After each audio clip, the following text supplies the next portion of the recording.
Co-presented by Vimal. बोलो जुबान केसरी. सुनेत्रा पवारांच्या पक्षातील राष्ट्रीय अध्यक्ष पदावर पुन्हा प्रश्नचिन्ह. पक्षाचे राष्ट्रीय सचिव सच्चिदानंद सिंह यांनी वकिलांमार्फत नोटीस पाठवली. पुन्हा निवडणूक घेण्यासह कार्यकारिणीची यादी रद्द करण्याची मागणी. हिंदूंच्या नावाखाली लूट सहन करणार नाही. उद्धव ठाकरेंचं 18 तारखेला नागपुरात रामरक्षा पठण. फडणवीस सदस्य असलेल्या मंदिराची ठाकरेंकडून निवड. भाजप ठाकरे सेना आमनेसामने येण्याची शक्यता. रामरक्षा नव्हे ठाकरे गट रक्षा पठण. भाजपच्या परिणय फुकेंची टीका. तर अनेक वर्षानंतर ठाकरेंना शहाणपण सुचलं. उदय सामंतांचा टोला. राम मंदिरातील दानचोरी प्रकरणी सुप्रीम कोर्टाची केंद्र आणि उत्तर प्रदेश सरकारसह मंदिर ट्रस्टला नोटीस. तर प्रकरणाचा अहवाल सादर करण्याचे एसआयटीला आदेश. 20 जुलैला पुढील सुनावणी होणार. तुमच्या लेकराचं प्रेम प्रकरण सांगायला लावू नका. अयोध्या पौळ यांचा संजय शिरसाट यांच्यावर निशाणा. माधवश्रीवर काळी जादू करण्यासाठी बंगालचा जादूगार येतो. शिरसाटांच्या टीकेनंतर पौळ यांचा पलटवार. गिरीजा घरातून जाताना स्त्रीधन 10-12 बॅग भरून कपडे घेऊन गेली. त्यानंतर फ्लॅट, गाडी, कोट्यवधी रुपयांची मागणी पूर्ण न केल्यामुळे आरोप. यामागील षडयंत्राचा सूत्रधार लवकरच जाहीर करणार. सुनेनं केलेल्या आरोपानंतर विनायक राऊतांचं प्रत्युत्तर. महाराष्ट्राच्या राजकारणामध्ये मुख्यमंत्री फडणवीसांच्या नावे नवा विक्रम. सर्वाधिक काळ मुख्यमंत्री राहिलेल्या नेत्यांमध्ये फडणवीस 3ऱ्या क्रमांकावर. शरद पवार यांनाही मागे टाकलं. सासवड जेजुरी मार्गावर दिंडीतील ट्रकच्या धडकेमध्ये 3 महिला वारकऱ्यांचा मृत्यू. 4 जखमींवर रुग्णालयात उपचार सुरू. उपमुख्यमंत्री सुनेत्रा पवारांकडून रुग्णालयामध्ये भेट घेत जखमींची विचारपूस.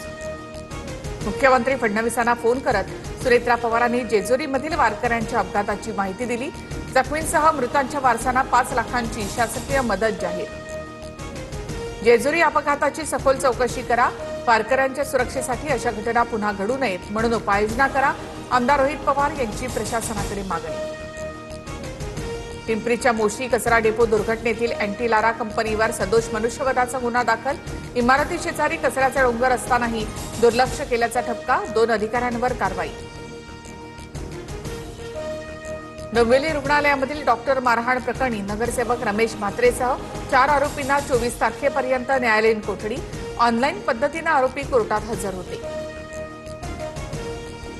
मुंबईच्या पायधुनीमधील नराधमाला 18 तारखेपर्यंत पोलीस कोठडी. 7 वर्षीय चिमुकलीवर लैंगिक अत्याचार केल्याची घटना. आरोपीवर पोक्सो अंतर्गत गुन्हा दाखल. ठाण्यामध्ये भर रस्त्यामध्ये दुचाकीस्वाराच्या डोक्यावर बॅनर कोसळला. 3 हातनाका परिसरामधली घटना. थरारक व्हिडिओ व्हायरल. सुदैवानं दुचाकीवर प्रवास करणारे अगदी थोडक्यात बचावले. हिंगोलीचे फुटीर खासदार नागेश पाटील आष्टीकरांना शिवसैनिकाचा फोन. पक्षांतर का केलं? तुम्ही पुन्हा निवडून येणार नाही. शिवसैनिकांनी आष्टीकरांना सुनावलं. धर्मेंद्र प्रधान यांचा राजीनामा का घेत नाही? कोकरोच जनता पार्टीच्या आंदोलनाला उद्धव ठाकरेंचा जाहीर पाठिंबा. सर्व पक्षांना समर्थनाचं आवाहन. दिल्लीला सुद्धा जाण्याची तयारी. सलग पावसाअभावी शेतकरी चिंतातूर. दुबार पेरणीच्या भीतीने अनेकांचा निर्णय लांबणीवर. नाशिकसह विदर्भातील पेरण्या रखडल्या. आणखी पुढील 4 ते 5 दिवस पावसाची शक्यता नाही. हवामान विभागाचा अंदाज. मुलीचं बारसं होण्याच्या आधीच आईनं जीवन संपवलं. कोल्हापूरच्या राजारामपुरीमधली विवाहितेनं गळफास घेतला. मुलीनं आत्महत्या केली नसून हत्या झाल्याचा कुटुंबियांचा आरोप. पतीसह 4घांवर हुंडाबळी कायद्यांतर्गत गुन्हा दाखल. छत्रपती संभाजीनगरमध्ये एफडीएकडनं 2,93 लाखांचं खाद्यतेल जप्त. 2 कंपन्यांचे परवाने निलंबित. पुनर्वापर केलेल्या टीनमध्ये खाद्यतेलाचं रिपॅकिंग केल्याचा समोर. पाम, सोयाबीन, कपाशी आणि वनस्पती तेलाचा संशयित निकृष्ट साठा हाती. लाडक्या बहिणींना धक्का. 92 लाख महिलांची नावं योजनेमधून वगळली. बीड जिल्ह्यामधून सर्वाधिक 28 लाख महिला अपात्र. तपासाच्या दरम्यान 14,000 पुरुषांनी योजनेचा लाभ घेतल्याचं उघड. लाडकी बहीण योजनेमध्ये ई-केवायसी नंतर 1,67,00,000 महिला पात्र. वगळण्यात आलेल्या लाभार्थ्यांच्या आकड्यामध्ये वाढ नाही. मंत्री आदिती तटकरे यांची माहिती. ई-केवायसी झाली नसल्याने 92 लाख नावं कमी झाली असतील. ई-केवायसीची मुदत वाढवण्याची गरज. सुधीर मुनगंटीवार यांची मागणी. तर महिला मतदानासाठी गेल्यावर जाब विचारणार. वडेट्टीवारांचा सरकारवर निशाणा. संत ज्ञानेश्वर महाराजांच्या पालखीचं सासवडमधून जेजुरीकडे प्रस्थान. भंडारा उधळून पालखीचं स्वागत. खंडेरायाच्या दर्शनासाठी वारकऱ्यांची मोठी गर्दी. क्रिकेटच्या पंढरीमध्ये भारतीय महिला संघाचा मोठा विक्रम. इंग्लंडचा 270 धावांची धुव्वा उडवत ऐतिहासिक विजय. यास्तिका भाटियाचं शानदार शतक तर क्रांती गौडचे 7 विकेट्स.